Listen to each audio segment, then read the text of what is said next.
बूढ़ी दादी का भूखा कौआ। दादी का परिहास। बहुत समय पहले एक छोटे से गांव में एक बूढ़ी दादी और उनकी बहू रहती थीं। दादी का नाम देवी बाई था और उनकी बहू का नाम सुमित्रा था। देवी बाई का स्वास्थ्य अब ठीक नहीं रहता था, लेकिन फिर भी वह गांव में एक प्रसिद्ध महिला थीं। उनकी हंसी ठिठोली और जीवन के प्रति उनका नजरिया सभी को प्रभावित करता था।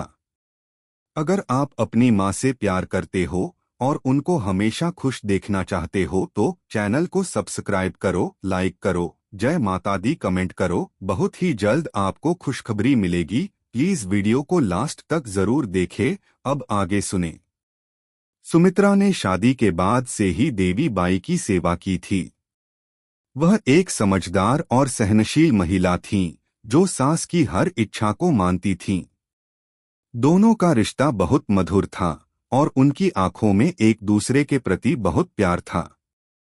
हालांकि सुमित्रा को कभी कभी यह महसूस होता था कि उसकी सास के लिए कुछ खास बनाना हमेशा उसके हाथ में नहीं होता।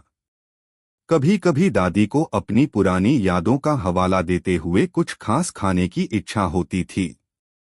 एक दिन सुमित्रा ने दादी से पूछा, माँ, क्या आपको कुछ विशेष चाहिए? क्या मैं आपके लिए कुछ बना सकती हूँ? दादी हंसी और बोली, बिल्कुल बेटा, मुझे तो एक पुराना गाना याद आता है जो हमारे गांव में अक्सर गाया जाता था। कभी कोई भूखा कौआ हमें परेशान करता था और फिर एक दिन उस कौए को एक मीठा फल मिला और वह फिर कभी भूखा नहीं रहा। सुमित्रा को दादी का यह कहना थोड़ा अजीब लगा। वह सोच में पड़ गई, क्या यह सिर्फ एक कहानी है या इसमें कुछ गहरी बात है? भूखा कौआ। दादी की बातों से सुमित्रा के मन में कौए के बारे में और अधिक जानने की इच्छा जगी। उसने सोचा, क्या सच में कोई ऐसा कौआ है जो भूखा रहता है? एक दिन वह जंगल में गई और देखा कि एक कौआ किसी पेड़ की शाखा पर बैठा हुआ था। उसकी आंखों में भूख का दर्द था। सुमित्रा ने धीरे से कौए को देखा और उसके पास जाकर बोली, तुम इतने भूखे क्यों हो कौए? कौआ कुछ नहीं बोला, लेकिन उसकी आंखों में एक गहरी उदासी थी। सुमित्रा ने उसे थोड़ा सा रोटा हुआ चिवड़ा दिया और कौआ उसे चुपचाप खा गया। वह बहुत देर तक उस कौए को देखती रही। अचानक उसे समझ में आया कि यह कौआ सिर्फ भूख से परेशान नहीं है, बल्कि वह किसी ऐसे स्थान की तलाश में है जहां उसे प्यार और देखभाल मिल सके। उसकी स्थिति ने सुमित्रा को अपनी दादी की याद दिलाई, जो भी उम्र में थी फिर भी वह किसी न किसी तरीके से खुश रहने की कोशिश करती थीं। प्रेम और त्याग की कथा।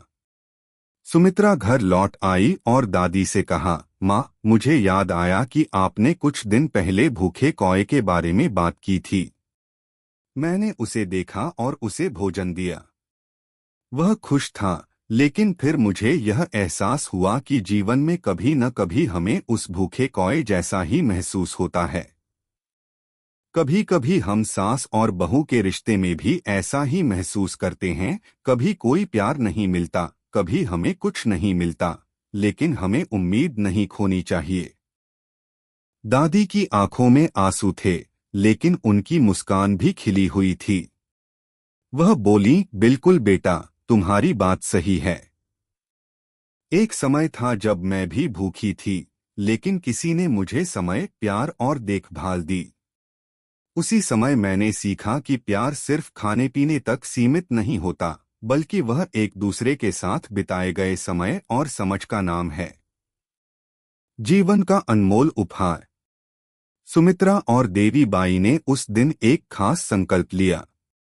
उन्होंने तय किया कि वह अपने रिश्ते को और भी मजबूत बनाएंगी और एक दूसरे के साथ अधिक समय बिताएंगी। सुमित्रा ने दादी को अपने हाथों से बहुत अच्छे से भोजन तैयार किया और उसे बड़े प्रेम से खिलाया। देवी बाई ने सुमित्रा के साथ सास बहू के रिश्ते को एक नए नजरिए से देखा।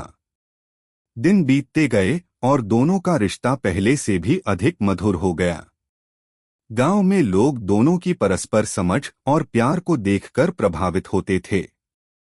हर कोई यह कहता कि सास बहू का रिश्ता सबसे सुंदर होता है जब वह एक दूसरे का आदर और विश्वास करती हैं। दादी की सीख।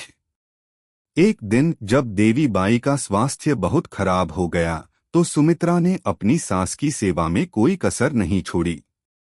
वह उनके पास बैठी रहती, उनकी पसंदीदा कहानियां सुनाती और उनके चेहरे पर मुस्कान लाने की पूरी कोशिश करती। देवी बाई ने अपनी आखिरी सांसें लीं, लेकिन वह इस संसार से जाने से पहले अपनी बहू के साथ बिताए हर पल को याद करके मुस्कराईं।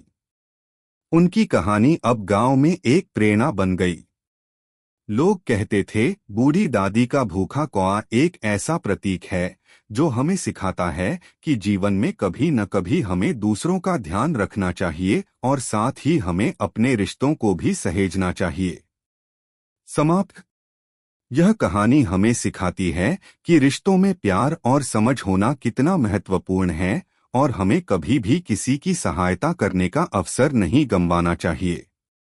जैसे दादी ने बहू के साथ अपने अनुभवों को साझा किया, वैसे ही हमें भी अपने परिवार के सदस्यों के साथ अच्छे संबंध बनाने चाहिए।